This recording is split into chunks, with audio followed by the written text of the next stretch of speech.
എൻ്റെ പേര് സാറാമ്മ ഡാനിയൽ എന്നാണ്. ഒരു 10-40 വർഷം ഞാൻ ഇവിടെ UAE ജോലി ചെയ്തിട്ട് തിരിച്ച് കേരളത്തിൽ പോയതാണ്. ഈ അടുത്ത ഇടയ്ക്ക് എനിക്കിങ്ങനെ ഷോൾഡർ പെയിൻ തുടങ്ങി.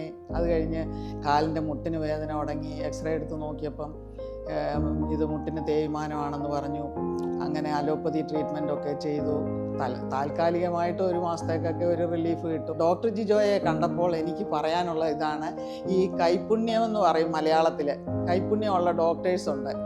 അക്കൂട്ടത്തിൽ ഒരാളായിട്ടാണ് എനിക്ക് ഡോക്ടർ ജിജോയെ തോന്നിയത്. അതാണ് എനിക്ക് എടുത്തു പറയാനായിട്ടുള്ളത്. എന്തായാലും അങ്ങനെ ട്രീറ്റ്മെൻറ്റ് തുടങ്ങി. ഇപ്പോൾ 10 ദിവസമായി. കാലിന് എനിക്ക് വളരെ സൗഖ്യമുണ്ട്. കൈക്ക് സ്വല്പം കൂടെ വരാനുണ്ട്, പക്ഷേ അത് തീർച്ചയായിട്ടും അത് വരും. അതിൽ ഒരു 75% ഈ സുലേഖയുടെ ശ്രമത്തിലാണെന്ന് എനിക്കറിയാം. അതുപോലെ സിൻസിയറായിട്ട് എന്നെ നോക്കി എനിക്ക് വേണ്ടി ചെയ്യേണ്ടതൊക്കെ ചെയ്തു. അതിന് എല്ലാവരോടും, സുലേഖയോടും നന്ദിയുണ്ട്, ഡോക്ടർ ജിജോയോടും നന്ദിയുണ്ട്, ഈ സ്ഥാപനത്തോടും എനിക്ക് നല്ല നന്ദിയുണ്ട്.